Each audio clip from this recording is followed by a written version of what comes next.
Competition academy के YouTube portal पे आपका स्वागत है। आशा करते हैं कि आप सभी लोग अच्छे होंगे और पढ़ाई भी आप लोग शुरू कर दिए होंगे, क्योंकि मध्य प्रदेश असिस्टेंट प्रोफेसर 2025 के लिए नोटिफिकेशन भी जारी हुआ, उसका नोटिस भी आ गया, आप लोगों ने देख ही लिया होगा और परीक्षा कैलेंडर भी जारी हो चुका। तो इस तरीके से आपने तैयारी प्रारंभ कर दी होगी। खैर, अभी जो पिछला बैच था उसमें लोगों का इंटरव्यू भी 2 दिन बाद शुरू हो जाएगा, 21 तारीख से 21 जनवरी से 31 तक। और हमारे यहाँ भी नया बैच शुरू हो चुका है मध्य प्रदेश असिस्टेंट प्रोफेसर के लिए, जिसमें भाषा की इकाई हो चुकी है, साहित्य का इतिहास चल रहा है। यह एक पॉइंट उसमें है कि भारतीय ज्ञान परंपरा में हिंदी साहित्य का स्थान।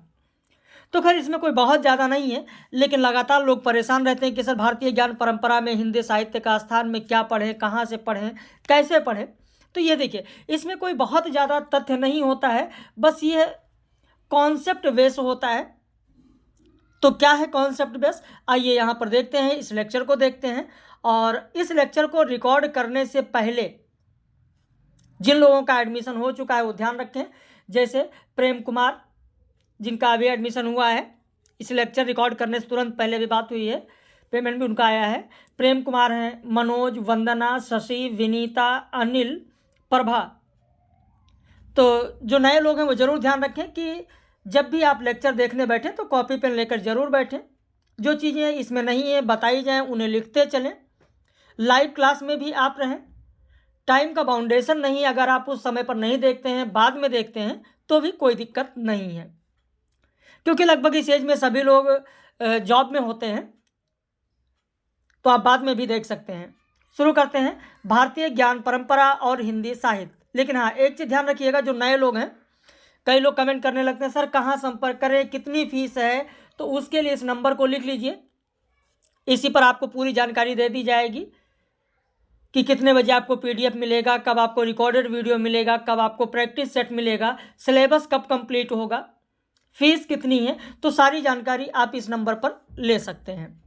भारतीय ज्ञान परंपरा और हिंदी साहित्य। देखिए, ज्ञान परंपरा की जब बात आती है तो ज्ञान परंपरा और हिंदी साहित्य, तो ये ज्ञान परंपरा है क्या?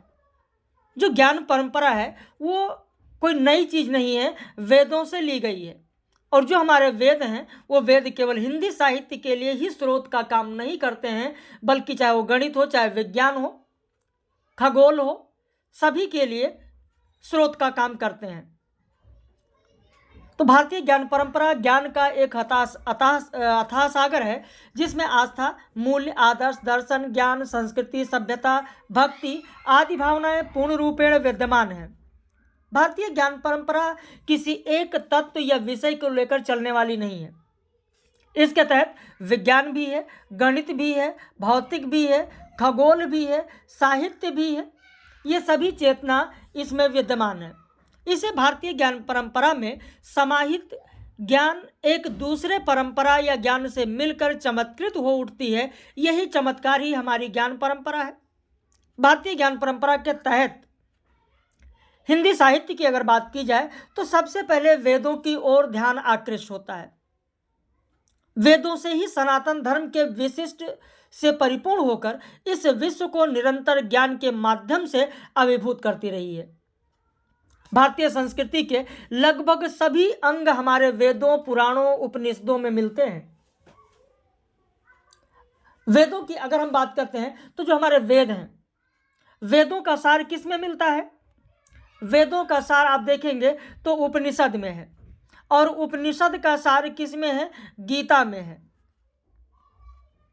और आधुनिक अगर हम साहित्य की बात करें तो आधुनिक साहित्य में जो हमारे पौराणिक विषय रहे हैं, उन्हीं पौराणिक विषय वस्तु को लेकर प्रतीक के माध्यम से वर्तमान समस्याओं को हिंदी साहित्य में उठाया जा रहा है। आपने देखा होगा, अंधा युग नाटक आप पढ़े होंगे, पौराणिक विषय वस्तु ली गई। राम की शक्ति पूजा, पौराणिक विषय वस्तु ली गई। तो इस तरीके से बहुत सारी रचनाएं, रश्मिरथी आप देखिए, साकेत आप देखिए। तो इस तरीके से पौराणिक विषय वस्तु को उठाकर और वर्तमान परिदृश्य में उसे लिखा जाता है। तो जो वेद हैं, वेदों का सार उपनिषद में है, उपनिषद का सार गीता में है। और वेद में जो भी ज्ञान दिए गए हैं वह ज्ञान कोई लिखित ज्ञान नहीं बल्कि श्रुति शास्त्र कहलाता है, श्रुति शास्त्र कहलाता है।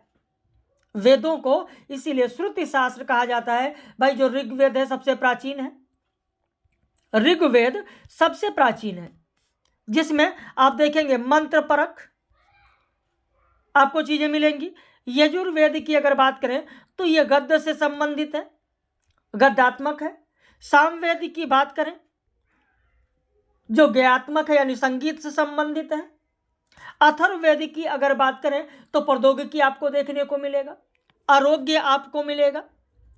तो जितने भी हमारे वेद हैं, इन चारों वेदों की अगर बात करें तो वेदों से, पुराणों से, ब्राह्मणों से, उपनिषदों से लगभग भारतीय संस्कृति सभी में घुली मिली है। हिंदी साहित्य के आदि कवियों को जो ज्ञान ज्योतिष का मिला, आयुर्वेद का मिला, गणित का मिला, वो सब किससे मिला है? वेदों और पुराणों से मिला है।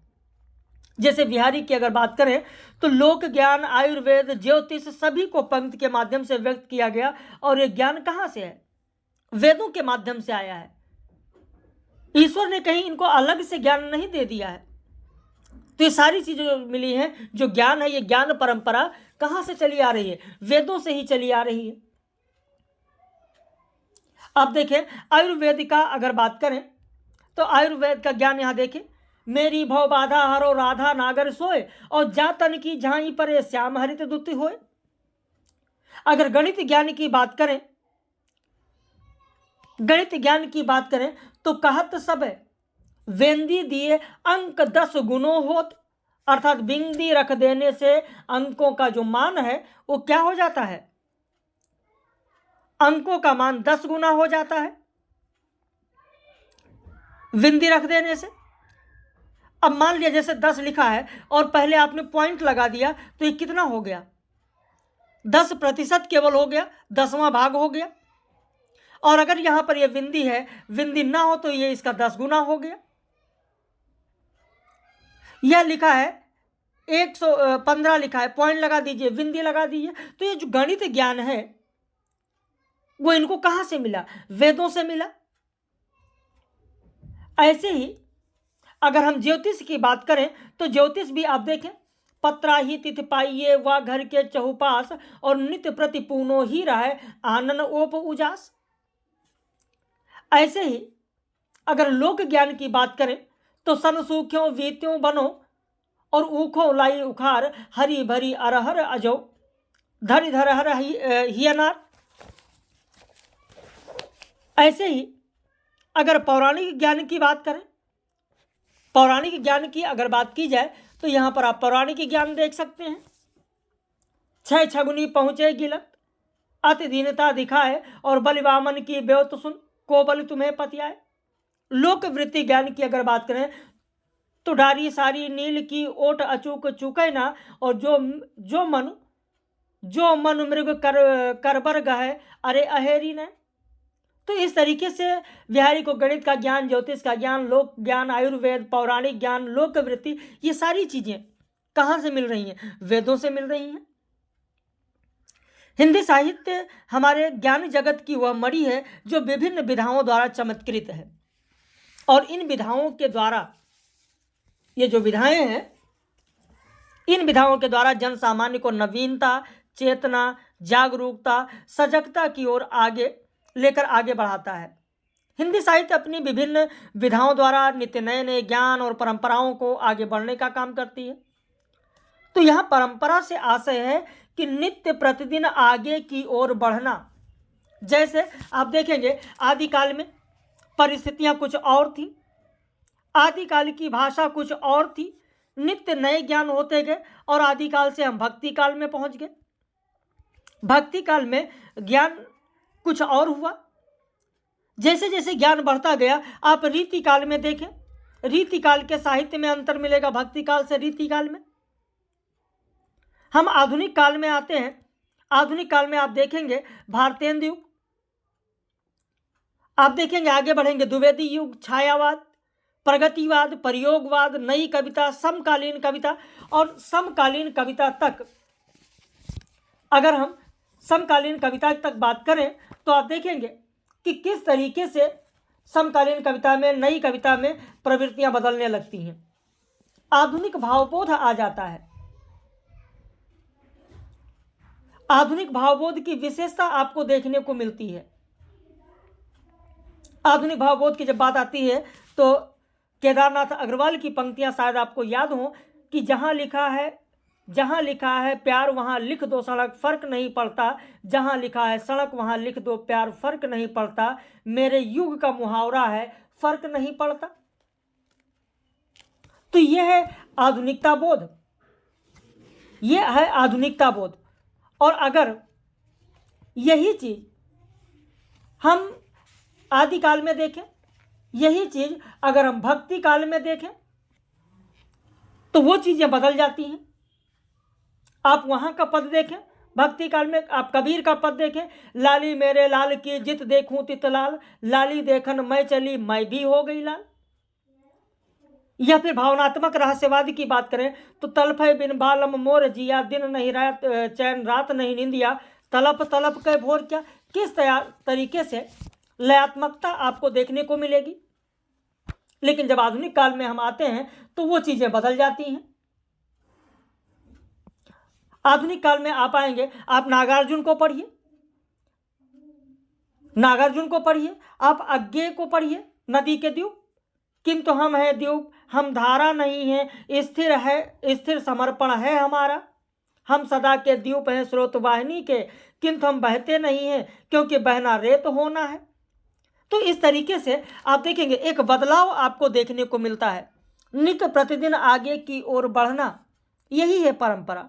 और इस परंपरा में ज्ञान, चेतना, संस्कृति, नैतिक सभी गुण देखने को मिलेंगे। समाज में प्रचलित जो मान्यताएं हैं धीरे धीरे वो एक परंपरा का रूप ले लेती हैं, परंपरा के रूप में परिवर्तित हो जाती हैं और जनशक्ति द्वारा उनका पालन प्रारंभ हो जाता है। जैसे उदाहरण के रूप में अगर बात करें तो आदिकाल के तहत ऐतिहासिकता और कल्पना का मिश्रण आपको देखने को मिलेगा। आदिकाल में अतिशयोक्तपूर्ण वर्णन आपको आदिकाल में देखने को मिलेगा। अतिशयोक्तपूर्ण वर्णन आपको देखने को मिलेगा आदिकाल में। जैसे अतिशयोक्तपूर्ण की जब बात आती है तो आप सुने होंगे कि भला हुआ जो मारिया बहनी म्यारा कंतु, और लज्जे जो तू वयस्य जय भग्गा घर अंतु। आचार्य रामचंद्र शुक्ल का हिंदी साहित्य का इतिहास पढ़ा होगा तो वहां पर आपको मिलेगा। वीरता व श्रृंगार का वर्णन की जब बात करें तो भी आदिकाल में हमको वीरता और श्रृंगार का वर्णन मिलता है। वीरता की बात आती है, रासो काव्य पढ़िए, 12 बरस लो कुकर जीवे और 13 लो जिए सियार, बरस 18 क्षत्रिय जिए आगे जीवन को धिक्कार। तो ये सारी चीजें आदिकाल में इनका जीवंत चित्रण मिलता है, लेकिन जन चेतना की अनुपस्थिति है। तो ये सब मान्यताएं धीरे धीरे क्या होती हैं, रासो काव्य कहलाने लगी और यह एक परंपरा का रूप धारण कर लेती है।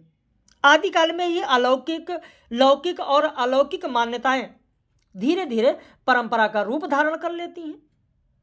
भक्ति काल में राम की लीला, कृष्ण की लीला, ये सभी लीलाएं, मान्यताएं धीरे धीरे एक परंपरा का रूप धारण कर लेती हैं। आप कहते हैं जब आप कहेंगे सगुण काव्य धारा, निर्गुण काव्य धारा। सगुण काव्य धारा में आप देखेंगे जरा राम की लीला की बात होगी, राम भक्ति काव्य धारा, कृष्ण भक्ति काव्य धारा। तो ये धीरे धीरे एक परंपरा का रूप धारण कर लेती हैं। कृष्ण भक्ति काव्य धारा की जब बात आती है तो आप देखेंगे कि यहां पर क्या है, लीलावाद दिखाया गया। लीलावाद में अखंड विश्वास है, वात्सल्यता का विशद चित्रण है, प्रेम की विराट कल्पना दिखा दी गई। निरखत अंक श्याम सुंदर के बार बार लावत छाती, और लोचन जल कागद मस मिल के हो गई श्याम श्याम की पाती, बूझत श्याम कौन तू गोरी। वात्सल्यता की बात आई, शोभित करणो नीत लिए, घुटरुन चलत रेणु तन मंडित मुख दधिलेप किए। लेकिन यहां पर आप देखेंगे भक्ति काल में तो युग चेतना की अनुपस्थिति यहां पर भी आपको देखने को मिलेगी। जैसे जन चेतना की अनुपस्थिति आदिकाल में है, वैसे भक्ति काल में भी कुछ कवियों में युग चेतना की अनुपस्थिति मिलेगी। जैसे कुंभन दास कहते हैं कि संतन को कह सीकर सो काम, आवत जात पनहिया टूटी बिसर गयो हरि नाम। हमारी साहित्य परंपरा ऐसी परंपरा है जो प्राचीन काल से ज्ञान का स्रोत वाहिनी बनी रही है। और साहित्य इतिहास लेखन की परंपरा तो हमारे साहित्य में आज से नहीं, प्राचीन काल से अगर देखें तो कहीं ना कहीं कुछ हद तक विद्यमान थी, लेकिन पूर्णतः विद्यमान नहीं थी। हाँ, कुछ अंश तक थी। लेकिन उस समय के जो साहित्यकार थे, साहित्यकारों ने अपने पूर्ववर्ती कवियों की चर्चाएं अपनी ग्रंथों में जरूर किया है।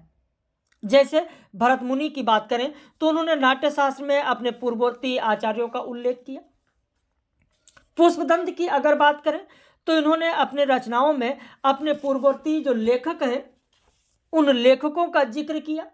जैसे इन्होंने भरत मुनि का जिक्र किया, पूर्ववर्ती हैं। पिंगल की बात की, पुष्पदंत ने भामह की बात की, पुष्पदंत ने दंडी की बात की। स्वयंभू ने भी अपने पूर्ववर्ती कवियों का उल्लेख किया। तो एक साहित्य इतिहास तो नहीं लिखा गया था, लेकिन कुछ अंश अगर देखें तो कुछ साहित्य इतिहास के तरीके से ही कुछ अंश इसको हम मान सकते हैं। भाई, प्राचीन काल में हम सीधे कहते हैं कि इतिहास लेखन विद्यमान नहीं था, लेकिन हाँ, अपने पूर्ववर्ती कवियों का जो उल्लेख करने की परंपरा चल रही थी तो उसको हम अंश के रूप में स्वीकार कर सकते हैं। स्वयंभू ने अपने पूर्ववर्ती कवियों का उल्लेख किया। चतुर्मुख कवि का नाम है एक, चतुर्मुख, उनका उल्लेख किया।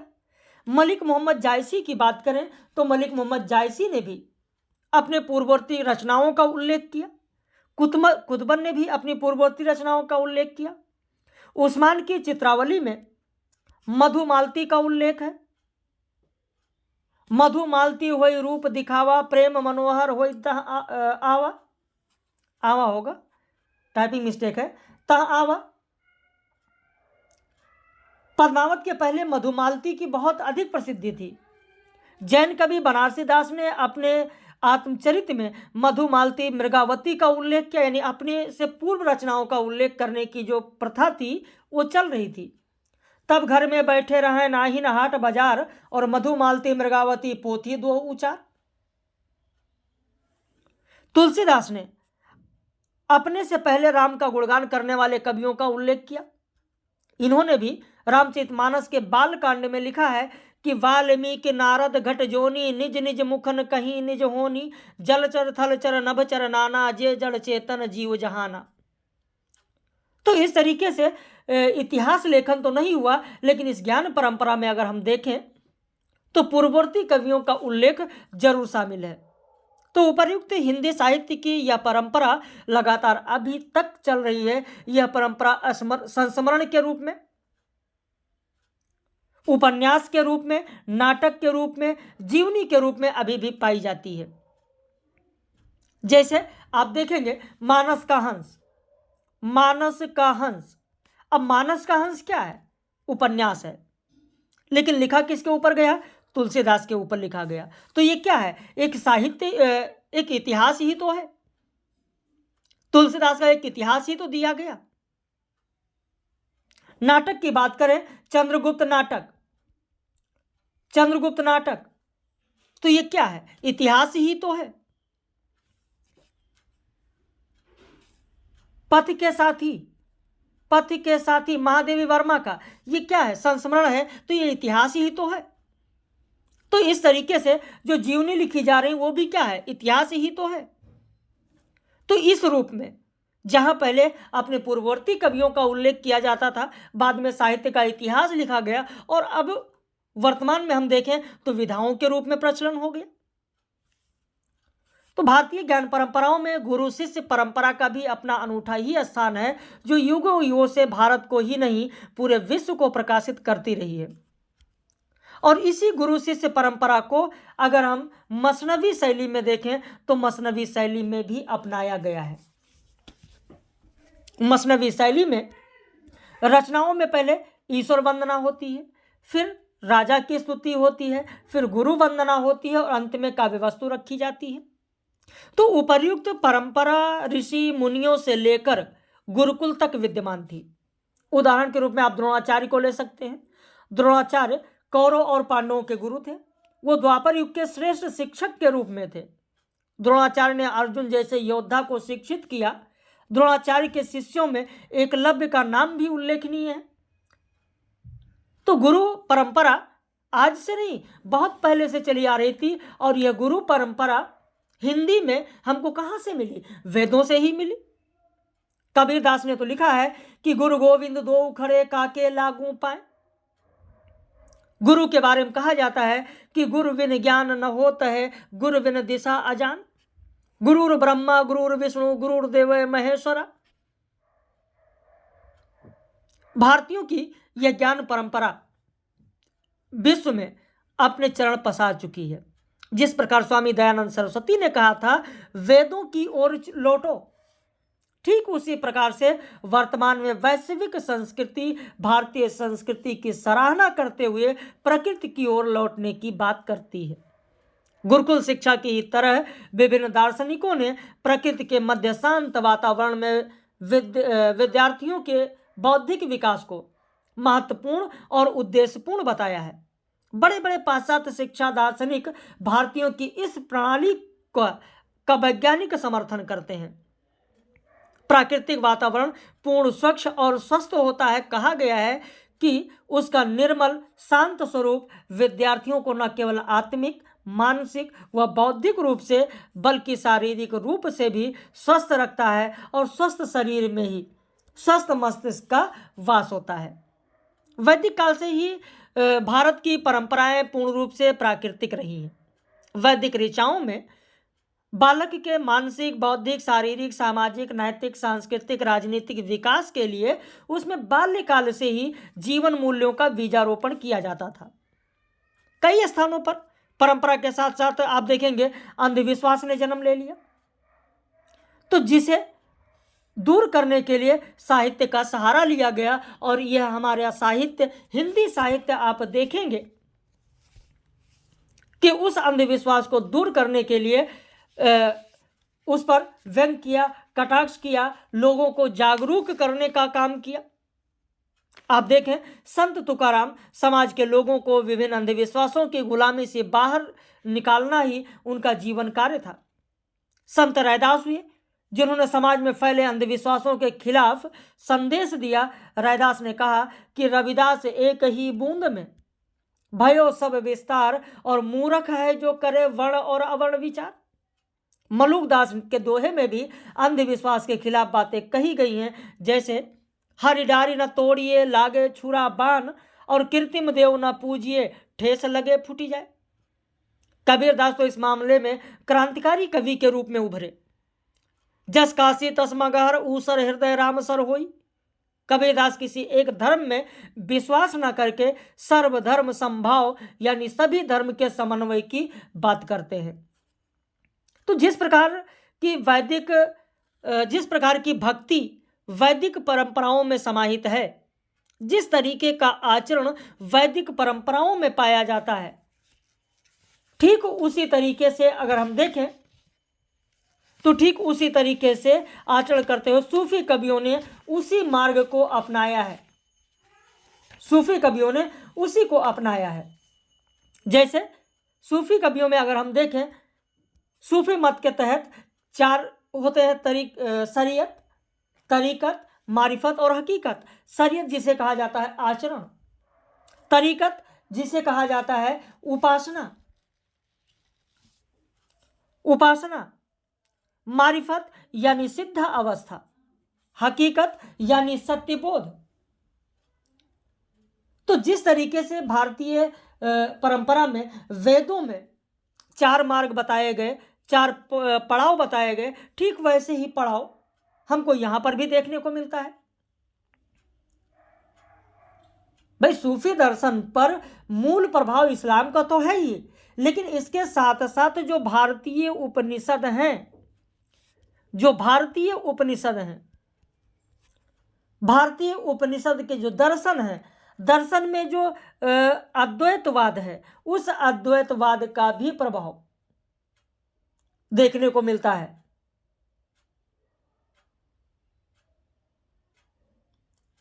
अद्वैतवाद की भावभूमि पर अपनी दार्शनिक मान्यताएं प्रस्तुत किया गया है।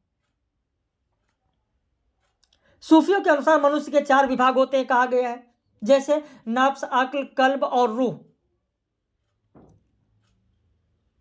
और ये चारों किसके तहत आएंगे? शरीयत, तरीकत, मारिफत और हकीकत के तहत। खैर इसमें बहुत सारी चर्चा करेंगे हम लोग जब भक्ति का लाभ पढ़ेंगे कि इश्क हकीकी क्या होता है, इश्क मजीजी क्या होता है, अनहलक क्या होता है, इल्म शकीना क्या होता है, इल्म शिना क्या होता है, फना क्या होता है, बका क्या होता है। तो इन सारी की चीज़ की चर्चा करेंगे। बस यहाँ संक्षेप में थोड़ा सा जान लीजिए, क्योंकि वेदों की बात यहाँ पर हो रही है। शरीयत वह सामान्य अवस्था है जिसमें कुरान के नियमों का पालन किया जाता है, इसीलिए कहा गया आचरण। जैसे भारतीय सभ्यता में आचरण है। और जब हृदय शुद्ध हो जाता है तो वह अवस्था कहलाती है तरीकत, यानी उपासना करने से। मारिफत, इसमें ईश्वर की साधना का वास्तविक आरंभ हो जाता है तरीकत में, यानी साधना शुरू हो जाती है। फिर मारिफत का अर्थ होता है ईश्वरीय अनुभूति होना। ईश्वरीय अनुभूति होना यानी सिद्धावस्था प्राप्त करना। और फिर हकीकत, अंतिम अवस्था, जब बंदे को खुदा की प्राप्ति हो जाती है। बंदे को खुदा की प्राप्ति हो जाती है तो यहीं पर फना होता है और बका होता है। तो खैर फना और बका की बात हम लोग बाद में करेंगे भक्ति काल में। तो उपर्युक्त भारतीय भक्ति परंपरा का वैश्विक धरातल पर गहरा प्रभाव पड़ा। यह भक्ति परंपरा की शैली में मानव के जीवन शैली को तनाव मुक्त वातावरण दिया, सात्विक आहार से उसे सुखपूर्ण जीवन दिया, और यह भक्ति पूरे विश्व में सराही जा रही है। यह भक्ति परंपरा बड़े बड़े ऋषियों, मुनियों, कवियों, संतों, साहित्यकारों द्वारा बताई गई, जो भारतीय ज्ञान परंपराओं का प्रत्यक्ष प्रभाव माना जाता है। भारतीय भक्ति परंपरा में प्रेम भक्ति और साध्य भक्ति दोनों में प्रेम को मुख्य आधार माना गया है, और साहित्यकारों के द्वारा, कवियों के द्वारा पदों के माध्यम से ईश्वर के प्रति समर्पण की भावना दिखाई गई है। मीरा और मलिक मोहम्मद जायसी ने इस भक्ति का तो सबसे अधिक प्रचार किया। मीरा के बारे में तो यहाँ तक कहा गया कि वो राजस्थान के मरुस्थल की मंदाकिनी है। किसने कहा है मैं ये भी आपको बता दूं, सुमित्रानंदन पंत। कहाँ पर कहा है? तो पल्लव की भूमिका में।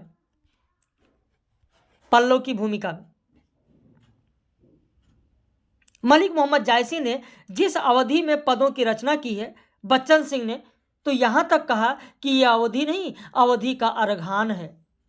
मलिक मोहम्मद जायसी ने लौकिक प्रेम के माध्यम से अलौकिक ईश्वर की अनुभूति कराई है। यानी प्रतीकों के माध्यम से आप देखेंगे, मलिक मोहम्मद जायसी ने प्रतीकों के माध्यम से एक एक चीज को सामने रखा है। आप देखेंगे इनकी रचना जो पद्मावत है, पद्मावत को अगर आप पढ़ेंगे तो वहां पर आपको देखने को मिलेगा कि किस तरीके से लौकिक प्रेम के माध्यम से अलौकिक प्रेम को दर्शाया गया है, अलौकिक प्रेम को सामने रखा गया है। नागमती के विरह को अगर आप देखें तो वहां पर दिखाया गया है कि फिर रो को नहीं डोला, आधी रात विहंगम बोला, तू फिर दाहे सब पाखी, कह दुख रैन न लावत हांसी। गुरु शिष्य परंपरा की अगर बात करें तो वहां पर भी गुरु शिष्य परंपरा को दिखाया गया है। मीरा ने, अगर वहां मीरा की बात करें तो मीरा ने कृष्ण को ही सर्वस्व मान लिया, मेरे तो गिरधर गोपाल। मलिक मोहम्मद जायसी ने कहा कि नयन जो देखा कमल भा निर्मल नीर शरीर, और हंसत जो देखा हंस भा दसन ज्योति नगहीर। इसी प्रकार कबीर ने भी लिखा है कि दशरथ सुत त्रिलोक बखाना, राम नाम का है मरम है आना। तो उपर्युक्त भक्ति परंपरा में चाहे रविदास हो, चाहे मलिक मोहम्मद जायसी हो, चाहे कोई सगुण मार्गी भक्त हो, निर्गुण मार्गी भक्त हो, सभी ने ज्ञान और प्रेम को ही महत्व दिया है। इसीलिए कबीरदास ने कहा कि पोथी पढ़ पढ़ जग मुआ भया न पंडित कोय, ढाई आखर प्रेम का पढ़े सो पंडित होय। भारतीय ज्ञान परंपराओं में संत साहित्य अपने आप में अद्वितीय है। संत किसी के शत्रु नहीं होते, बल्कि निष्काम होते हैं, ईश्वर में लीन होते हैं, प्रेम के उपासक होते हैं। संत में आत्मविश्वास की प्रबलता होती है। सतगुरु का महत्व है, वो माया का विरोध करते हैं, अंधविश्वासों का विरोध करते हैं, अंधविश्वासों का विरोध करते हैं। तो यहाँ पर एक एक जो चीजें बताई जा रही हैं, उन एक एक चीजों पर आप लोगों का ध्यान पूर्णतः होना चाहिए।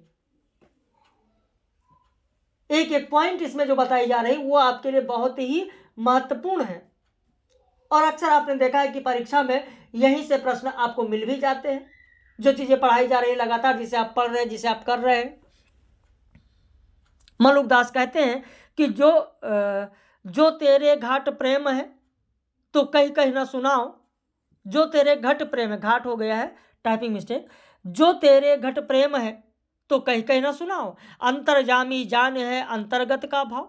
मलुकदास ने एक पद और कहा कि दया धर्म हृदय बसे, बोले अमृत बाण, और ते ऊंचे जानिए जिनके नीचे नैन।